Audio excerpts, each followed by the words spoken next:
CBS MLB writer Julian McWilliams. Julian, this was one of those measuring stick series. Anytime you can share a field with an opponent of this caliber, whether you are the Mets looking at the Dodgers or the Dodgers looking at the Mets, you want to figure something out. What did you learn about these two relative to one another throughout these three games? I think it's that the Mets feel very comfortable playing the Dodgers. I mean, look, they played them well in the playoffs last year. They certainly played them better than the Yankees did.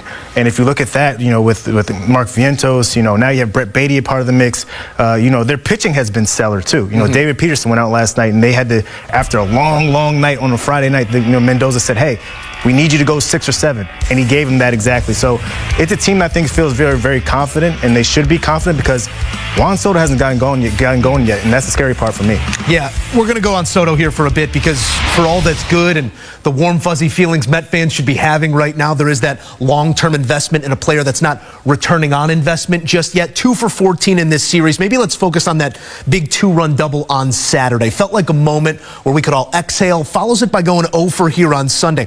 Where are you right now on Soto in terms of breaking out, breaking through, and being the player we know he is? He'll be fine, right? Like, this is what this guy's done his entire career. He's hit everywhere he's went. I know he had a down year maybe in San Diego, but he still had an OPS above north of 800, probably pushing 900. So I think you're looking at a guy that's trying to still get comfortable, still trying to find his footing. This is the first place where I think he's had to be the guy. And I know Lindor is the leader of that team, but this guy is the reason why people come out to watch him play. Yeah. In New York, with the Yankees, it was Judge. He can hide behind Judge a little bit. He can hide behind, the brand of the Yankees a little bit.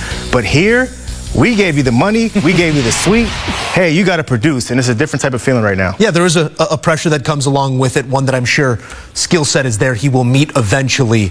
Some moments in this series that have you feeling a little bit better about Juan Soto. Made a nice catch in the outfield here on Sunday as well. About $1 billion+, far beyond it actually, on that baseball field between just two players. In related news, Shohei Ohtani soon going to perform that magic act to become 2 men again. Through 22 pitches across 5 simulated plate appearances off the mound earlier on Sunday, on track to return to the rotation after the All-Star break. We're really just weighing risk against reward here, Julian. How do the Dodgers best handle this talent, this skill set that's so unique, knowing what he possesses at the plate and what he did for them a year ago in a title run, to add more to it to the mound? What does that balance look like in your eyes? I think he has to be on the pitch limit. I mean, I think there's no way around it. If you look at even his career, he's averaged about from the time he started, probably like 10 or 11 starts a year. Mm-hmm. So you're looking at that, and you're looking at the injury history, 2-time Tommy John guy. You don't want to risk that. You want to have him ready for the playoffs. And I think when it comes to playoff time, hey, you got to let him loose a little bit. Fine, then do that to get a championship. But right now, guy hasn't pitched in over 2 years. Again, 2 Tommy Johns. Yeah. It's a little scary going into that situation. Necessity being the word that comes to mind for the Dodgers. How necessary is Shohei Ohtani in this rotation when we are talking October baseball? Oh, he's extremely necessary. I mean, if you look at the Dodgers right now, this is a story for another day. Like, they have 14 guys on the IL that are pitchers. Mm-hmm. 6 of them, including Ohtani, are starters. So they have a starting issue, right? Blake Snell is on the IL. Tyler Glasnow is on the IL. We don't know when those guys are coming back. So you have Ohtani coming back into the mix. He's very, very crucial to their success because their pitching staff has not been good as the season has progressed. Bats weren't there on Sunday as well. Ohtani, the only run support. Someday soon, he'll be the only run support for Ohtani. It's a beautiful game. He's a beautiful player. A beautiful series between these two, and it goes the way of the New York Mets. Julian, thank you. Talking baseball as we head to Memorial Day. Russ Thaler here with Julian McWilliams, national baseball writer for CBS Sports. And not only Tarek Skubal, but you got the Detroit Tigers. Best record in the American League. And I feel like not many people are talking about it that much. One, because they're in the Central. 2, because the Yankees are also playing well. But how real are the Tigers at this point? I think they're very real in terms of, one of the best teams in baseball. I think even dating back to last year when they went on that little run. I know they lost to the Houston Astros, they beat the Houston Astros in the playoffs. And I think that was sort of the launch pad for this team. Now you look at, they have Javi Baez playing well. They have Gleyber Torres playing well, who was sort of a nuisance in the Yankees locker room. Everybody said, oh, he's done. He can't play anymore. He's lazy. He can't run. And then A.J. Hinch. Nobody's talking about him a lot. Like, that's one of, I think, the best manager in the big league, just the way he's to be able to get a lot out of his guys. I mean, you look up and down the lineup. Riley Green is a guy that you're looking at and saying, okay, he's a guy that's an all-star. He's a premier player. Tariq Skubal, that's a guy that's the Cy Young Award winner. He's going to probably win again, as you said. And the energy in Detroit is just different now. I was there. And it's a place where it's a great place to watch a baseball game, and I think it's because has a lot to do with what this team has done to this point, and they've just been winning. Detroit 34-20 after Sunday's games. The Yankees right there at 32-20. Both teams winning on Sunday. Yankees in Colorado with a win over the Rockies. Now they took 2 of 3 there. Aaron Judge 2 for 4. Dude's batting .397. He's been flirting with .400 all season long, and yet I feel like we're not appreciating sort of the greatness of Aaron Judge in the way we should be, are we? No, I remember last year, Luis Ariz, when he was hitting .400. So imagine Aaron Judge. He's 6'8", right? He's on pace to hit 40 to 50 homers, and he's batting nearly .400. Look, this was a guy when he first came up, I thought it was, okay, he's probably going to hit 250, 260, take his 40 home runs a year, and you'll take that. That's a great player. But the way he's been able to tap into his power, the way he's been able to tap into not striking out as much, the way he's been able to control the strike zone, the way he's been able to have being a better bat to ball guy, I think that bodes well for this team. And as their offense goes, as he goes, their offense goes. And he's a huge part of the reason why they're here right now. Aaron Judge. I think because of Shohei Ohtani, we don't see it as much. But that dude, man, if he could hit .400, that'd be incredible. He's right there. I'm going right into your strike zone here. Boston Red Sox, beat writer, Boston Globe for 6 years with the Red Sox. Bregman goes down with the quad. Now Boston's dipping into a prospect pool that is pretty good.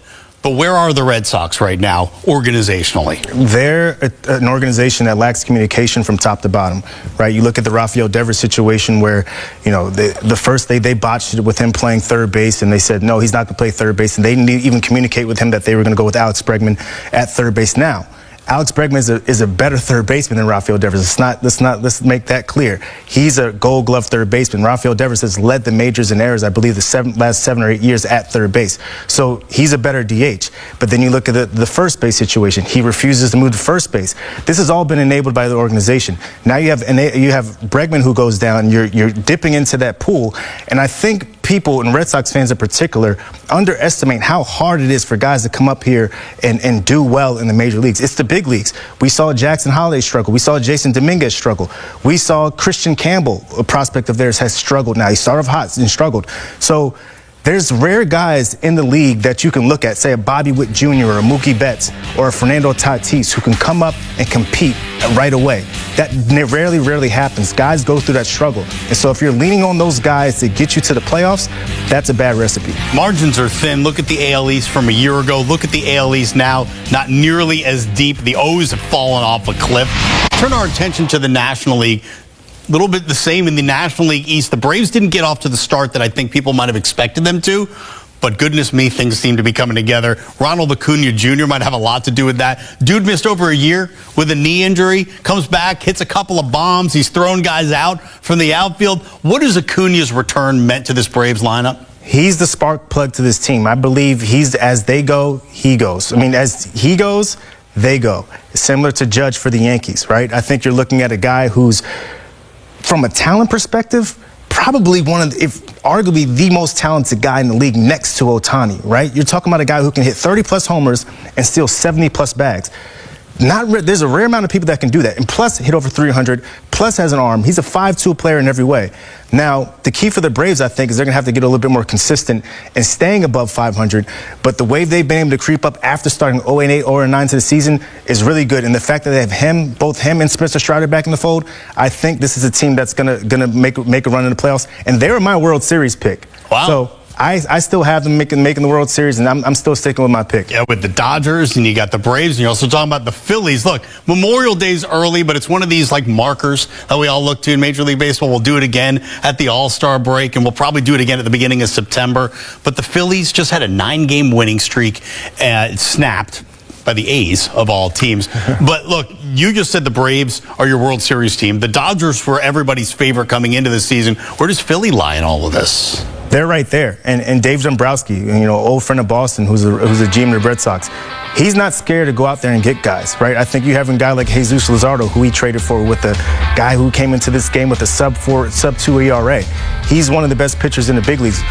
Zach Wheeler, another guy. You have Bryce Harper, Nick Castellanos, Trey Turner, Kyle Schwarber, who suddenly he's not all of a sudden a guy that's hitting 180 with 30 to 40 home runs. No, he's hitting like 260 and has 18 home runs on the year. That's a huge part of this lineup. And I think if there's a year for the Phillies to get it done with all sort of the parity that you're seeing in the league now, I think it's this year. Look, it's going to be a lot of fun. We're only at Memorial Day, but we're already starting to see those teams bubble to the surface, and so much is going to happen between now and the fall. Julian McWilliams, it is great to have you on the team. That is CBS Sports national baseball writer. I'm sure we're going to be seeing a lot of you coming up in the season. Thanks a lot, man. And here's a look at the current odds to win it all, and it's still the Dodgers by a good margin with the shortest odds to win the World Series, followed by the Yankees, and there are the Phillies, and the Mets are still around there. But those teams that Julian was talking about, Braves, plus 1,400 right now. Just think about it. Just saying.